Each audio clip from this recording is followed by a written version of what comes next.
Have you ever wondered, how can you use biblical principles to solve real world issues in your marriage or your relationship? Mm-hmm. Well, we're going to talk about that and much more here on this episode of Couples Pursuit Live. Couples Pursuit.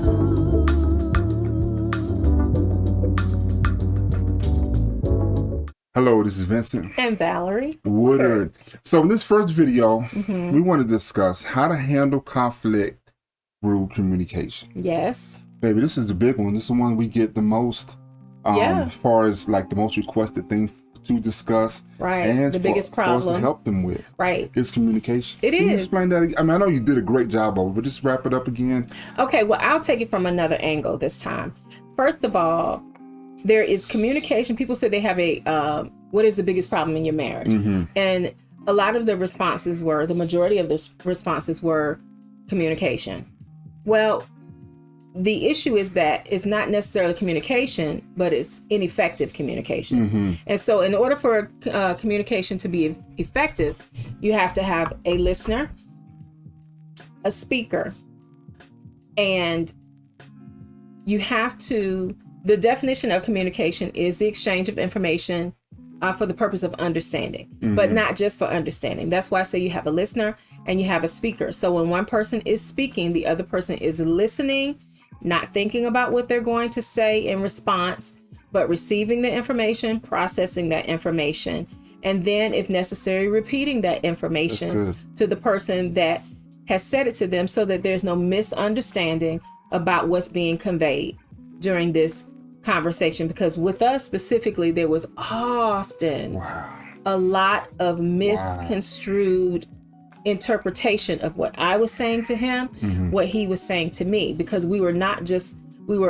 oftentimes not listening to one another only, but also reading one another's body language, the tone, the intent, all of those things take a toll. So that is good. That is good. So talk to them. In that process, we found what we call the 5 marriage mandates, and talk to them how communication, like how did that come out to be one of the mandates? Why do we put that in there for as far as communication? And in our own personal reference, like you talked about a little bit of the struggle that we had, but how do we just come with the part where, you know what, communication has to be one of the 5?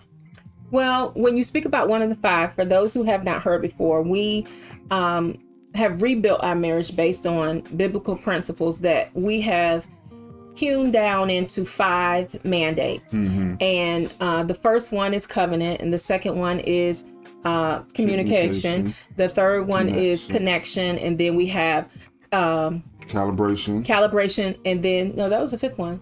So what? There's another. Covenant. Did we say covenant? Right, covenant. Connection. Connection. Communication. Calibration. And what is the 5th one? This is going to be a blooper reel. Anyway, there's a 5th one, and it's going to come to us in probably about the next 10 seconds. Oh, sorry. But communication is key, because you can feel a thing, sense a thing, think a thing, but if I don't tell you what that thing is, you have to make up your own ideas about what I feel, think, or believe, or you may assume that I agree with what you feel, think, or believe. That's true. And there's more than one way to do a thing correctly. And so his way of doing things, my way of doing things, as a couple, we have to come together and mesh those two. Yes. And so communication. The 5 marriage mandates are covenant. Yes. Commitment. Communication. Connection. And calibration. Yes. Yes. Which also leads to recalibration. But you'll find out all about that. If you haven't before, there are videos on that. There's a masterclass on that. But those are the cornerstones to us maintaining a healthy, thriving marriage. And communication has to be one of those. Amen. Yes. Amen. So, okay. Yeah. So this next part, we want to explain effective communication strategies to help people that are might be in the midst of a conflict in your marriage. You might feel the draw to be like, I need help in this area. Like, please throw me a lifeline. Give me some some strategies to improve upon. So we're going to, help. Hopefully, we know that this part will help you. As the first one we want to give you is, first of all, the power of active listening. Yes. Learn how to. It is hard to process what your spouse is saying to you when you're processing another thought. When you are working on and construing and breaking down what you're going to say to your partner, to your spouse, before they even had a chance to, express what they were feeling, what they wanted to say, what they wanted to convey. Active listening involves really listening, taking in the information that your spouse gives you, and processing that first before you come to any other kind of decision or even an answer. So active listening is one strategy. What do you think about that, baby? I think it's an excellent point, because one thing that has happened with us is now when I say I want to talk to you or I need to tell you something, you give me your full attention. And what I mean by that is what I mentioned earlier. You will put your phone down, or you will turn your body towards me. You will let your eyes meet mine. I can see you nod your head. Instead of continuing to, okay, I hear you. All right. Well, I don't know about that, but, and I feel the result is that I feel heard. Yes. I sense that you are listening to me. You do what I spoke of earlier, and sometimes ask for questions or reiterate what I've said, so that you can get an understanding. And that goes a long way in saving us disagreements and rehashing things, and causing there to be an emotional rift between us. Yeah. That is good.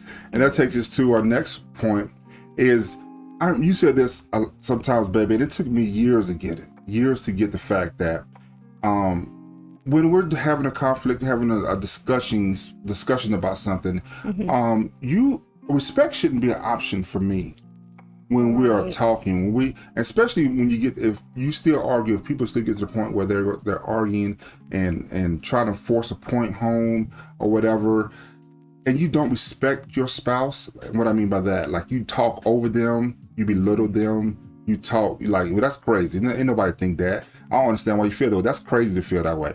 Or I ain't gotta listen to you. You don't you start not giving them the respect that they deserve. Or another way to do that is just to ignore, not to say anything, not to respond at all, or to just kind of shrug your shoulders, whatever, or whatever you say. Yeah, okay. You say one thing, but you're really saying something else. My words are saying agreement, but my tone and my body language is like, get out of my face. I don't want to hear that. That's disrespectful, to belittle the person and to undermine what they're saying. Even if that person is not assertive and will call you on it, it is still damaging to the relationship, because it does something to them internally that they may not express externally, but eventually it's going to come out. Exactly. I love in Proverbs and 15:1, it says, a gentle answer turns away wrath. Yes. But a harsh word stirs up anger. Yes. Strife. Yeah. That principle, that's where we get the biblical principles and perspectives that we teach from. It is so important to understand that the Bible is here to edify you, so to build up you, to make you stronger, so you can, make your community. Your community starts in your home. Your community starts with your marriage. If you can be built up, you can build your spouse up, and vice versa. Yes. And then y'all can build up your family, and it goes on and on. So that's why we lean on the Bible. I mean, you take it away, I fall. I lean on it. Right. So that is so good. That is so good. I want to continue this, baby. It's so good.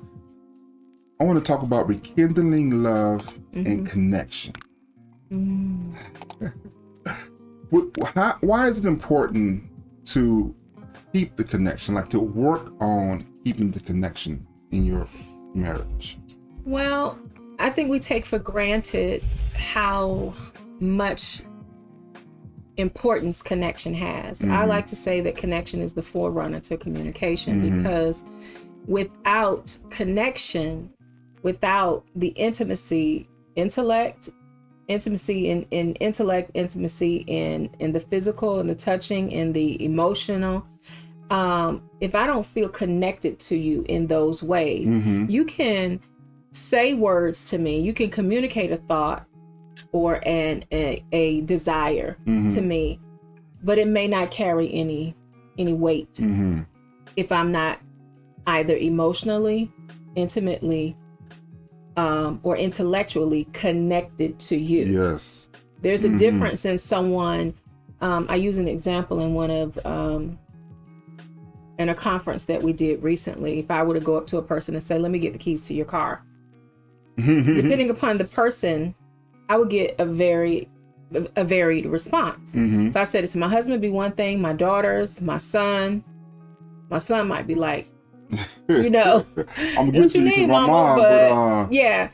But if it were someone that I didn't know, or someone that I didn't know well, I didn't have a connection to, if it were a new acquaintance versus a friend that I've had for a long time friend, I'm going to get a different response because I haven't built relationship. I don't have connection with them. So I'm communicating what I need, but I'm not going to get the response that I need if that person is not connected to me. That is so good. That is so good. Connection is what you were made for and by. When God spoke, when he put Adam to sleep, and then he took the rib out of Adam, and then he brought the woman to Adam. He said, "Whoa, this is bone of my bone and flesh of my flesh." What does that mean? That means that he recognizes that she came out of him. They were connected. And as you know, we say that, blood is thicker than water, or you say a phrase like that. Like our relatives, we're going to ride or die for our relatives. We're going to ride or die for those that are the blood that are close to us. When the Bible, it keeps that same thing going. Not so much that I'm going to do anything foolish, but my wife, she is from me. She is my blood. It's a scripture that talks about it in I think it's First Corinthians, 2 Corinthians 5:1. Let me pull that up right quick.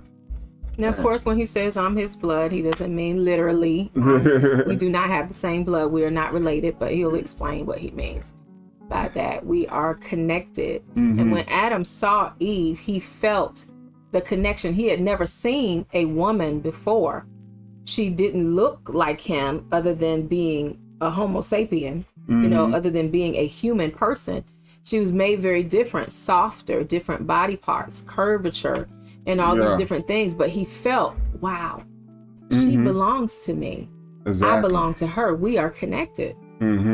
Yeah. Yes. And it's, wait a second. I gotta be more smoother with this.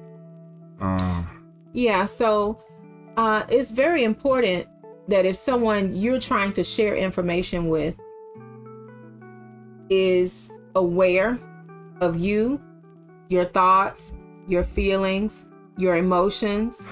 Now, we're talking about a romantic relationship right now. We're talking about marriage, because some of those things will change based on the relationship that you're talking about. But these principles work in all types of relationships. If you communicate effectively, you're going to have a better outcome.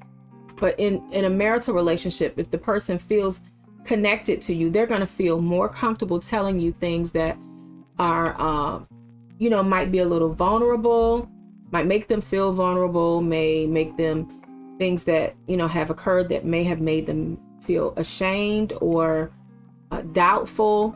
If they don't feel a connection to you, that you have their best interest at heart, that you're going to care for their feelings, and that you're going to regard them and honor them, in the presence of that conversation, they're likely not going to share with you.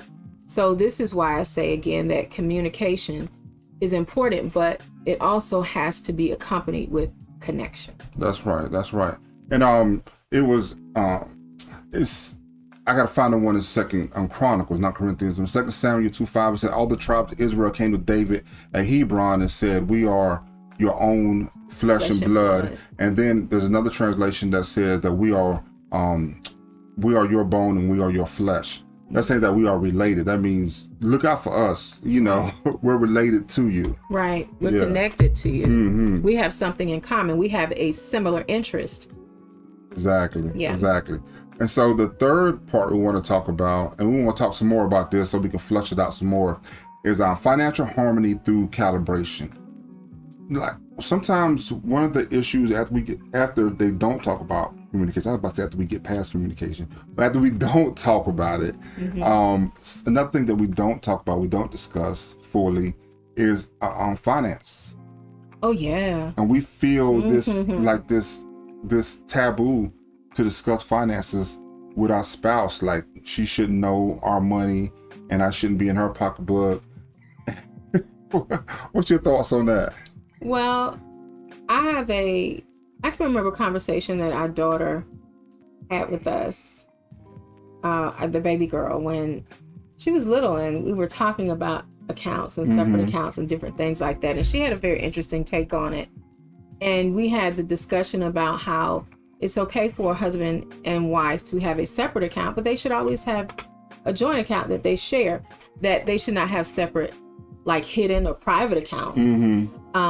But it's fine for us to have an account that we, keep our savings in, like personal goal type items, to purchase, personal items or, gifts for the family, for the children, for the other person that you may not want that person to know. Oh, I bought this gift. There's a purchase from Amazon, and I wonder if that's my birthday gift, or, there's nothing wrong with having the separate accounts. But what's really behind it all is a mindset. Yes. Have you become one? Are you becoming one? Is it really what's mine is yours, what's yours is mine? Or is it what's yours is mine and what's mine is mine? Yes. And sometimes ladies like to tout that, what's mine is mine and what's his is mine. But what's yours is not his? No. There's a responsibility that both spouses have in a relationship. There's a responsibility for both in every area of the relationship, including financially. For the woman, it may very well be that she is the larger breadwinner. The husband is most often the bigger breadwinner, and that's fine. But sometimes it's the one spouse or the other who takes care of financial responsibilities. And doing that should not be secretive. It should not be manipulative, and it should not be abusive, because abuse comes in the way of finance as well. If I take what's ours and I misuse it and I spend it in such a way, or I hide things from you, that is an abuse and abnormal use of our joint income, whether I make the majority of it or I don't, in which case I don't right now. But it's not fair to him for me to take and manipulate those funds, even if he never knows what I'm doing. It's still dishonest. Exactly. Yeah. There's sometimes we withhold things and we use money as a tool, as a weapon. This is true. And the Bible speaks in the form of the love of money. We use because we covet the money and we don't want to give. It's like you don't want to bless your spouse, or you covet the money more than you covet the relationship with your spouse. It's like, nah, she can't get my money. She can't do. And I'm like, okay, well, what about the relationship with your spouse? Well, are you working on that part so you will feel, free to be able to say, baby, I trust you with my money. Let's work on that part. I'm not saying like, okay, she can go spend it all and you just keep throwing it away. I'm saying let's talk about money. I trust you with the money that I earned. And I want to trust you. Right. I want to work at that. Yeah. 1 Timothy 6, it talks about, for the love of money is the root of all evil. The love of money, not money itself, the love of money. And I think the NIV version says it's the root of all kinds of evil. That everything can be traced back to that love, that desire. The greed. The greed the for coveting it. Of it, yes. And when you use money as a weapon in your relationship, Oh, and what I mean by that is that by not giving it to your spouse or not sharing it with your spouse, that you're hurting them, and not talking about it, not discussing it with them, because you be like, well, she just can't have my money. She ain't gonna do right. Well, not talking with them, that's kind of using it as a weapon.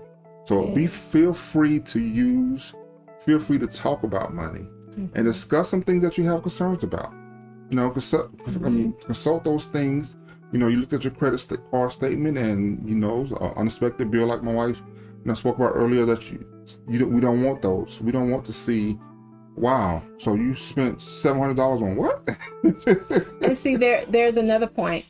I think that even if you have a joint account, and even if you have excess money, right? He and I don't make large purchases without talking to each other. That's right. Anymore. Right.